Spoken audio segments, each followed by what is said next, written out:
Bəli, günlərdir TikTokerlərin həbsi davam edir və nədənsə bu dırnaqarası TikTokerlər bundan bir nəticə çıxarmır.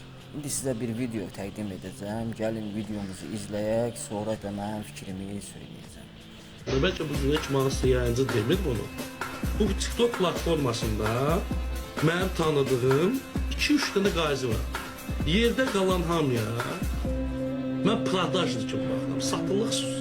Bəli, video rolikə qulaq astınız. Bu kimdir bilmirəm.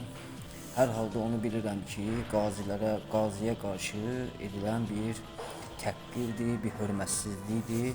Unutmasınlar ki, siz evinizdə isti peçin kənarında uzanarkən, kofenizi içərkən qazilərimiz vətən uğrunda canlarından keçiblər. Unutmayaq bunu. İstəyir 1-ci Vətən müharibəsində olsun, istəyir 44 günlüyündə olsun. Qazilərimiz yaşayan şahidimizdir.